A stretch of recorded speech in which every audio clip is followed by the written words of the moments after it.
Hello friends, welcome to Viji's kitchen. இன்றைக்கி நம்ம என்ன பார்க்க போகிறோன்னா, சிக்கன் சால்னா எப்படி செய்கிறதுன்னு சொல்லிட்டு பார்க்கலாம். இந்த மாதிரி ஒரு டைம் செஞ்சு பாருங்கள், திரும்ப திரும்ப செய்வீங்க. டேஸ்ட் ரொம்பவே நல்லாயிருக்கும்.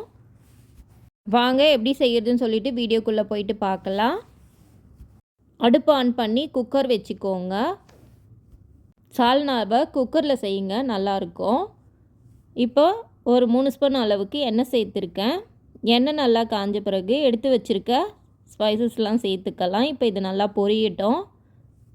இப்போ 2 வெங்காயத்தை நல்லா பொடியாக கட் பண்ணி வச்சுருக்கேன், அதை சேர்த்து நல்லா வதக்கிக்கலாம். வெங்காயம் ஓரளவுக்கு நல்லா வதங்கி வந்துடுச்சு. 4 பச்சை மிளகாவை 2ஆக கீரி எடுத்து வச்சுருக்கேன், அதை சேர்த்து நல்லா வதக்கிக்கலாம்.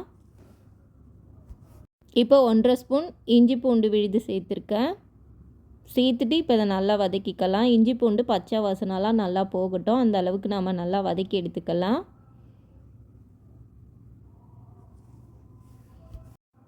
இப்போ ஒரு தக்காளியை பொடியாக கட் பண்ணி வச்சுருக்கேன், அதையும் சேர்த்து நல்லா வதக்கிக்கலாம். வெங்காயம் தக்காளி எந்த அளவுக்கு வதங்குதோ அந்த அளவுக்கு டேஸ்ட் நல்லாயிருக்கும்.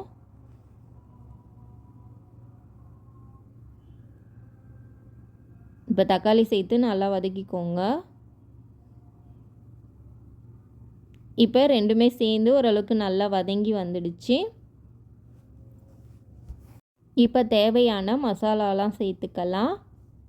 1/4 ஸ்பூன் மஞ்சள் தூள், 1/2 ஸ்பூன் குழம்பு மிளகாய் தூள், 1/2 ஸ்பூன் தனி மிளகாய் தூள் சேர்த்துருக்கேன். இப்போ இதை எல்லாத்தையும் சேர்த்துட்டு இப்போ அதை நல்லா வதக்கி விட்டுக்கலாம். கொஞ்சமாக புதினா கொத்தமல்லி சேர்த்துக்கோங்க. புதினா சேர்க்கறதுனால ஃப்ளேவர் நல்லாயிருக்கும், சால்னாவுடைய ஃப்ளேவர். இப்போ நல்லா வதங்கிடுச்சு. 1/2 கிலோ சிக்கன் நல்லா க்ளீன் பண்ணி வாஷ் பண்ணி எடுத்து வச்சுருக்கேன். இப்போ அதை சேர்த்துக்கலாம்.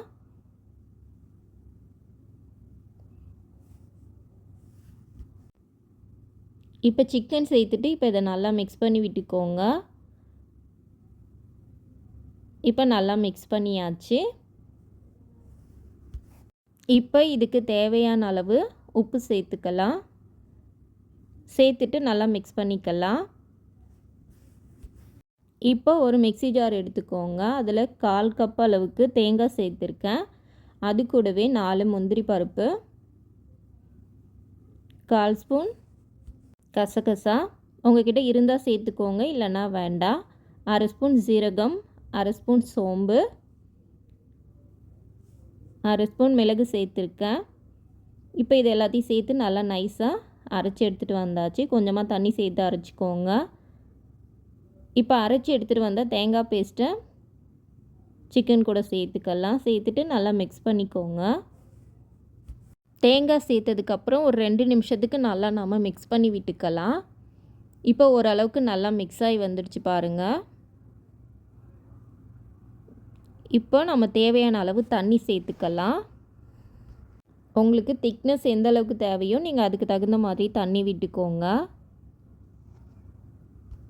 சால்னா தண்ணி கொஞ்சம் அதிகமாக இருந்தால் தான் நல்லாயிருக்கும், அதுக்கு தகுந்த மாதிரி நீங்கள் பார்த்து சேர்த்துக்கோங்க.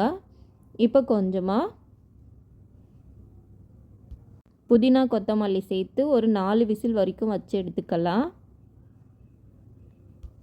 4 விசில் வந்ததுக்கப்புறம் ப்ரெஷர் போனதுக்கப்புறம் இப்போ நம்ம ஓப்பன் பண்ணி பார்க்கலாம். நல்லா சூப்பராக ரெடியாகி வந்திருக்கு பாருங்கள். பார்க்குறதுக்கே எவ்வளோ சூப்பராக இருக்குன்னு பாருங்கள். கொஞ்சமாக கொத்தமல்லி தழை தூவிக்கோங்க.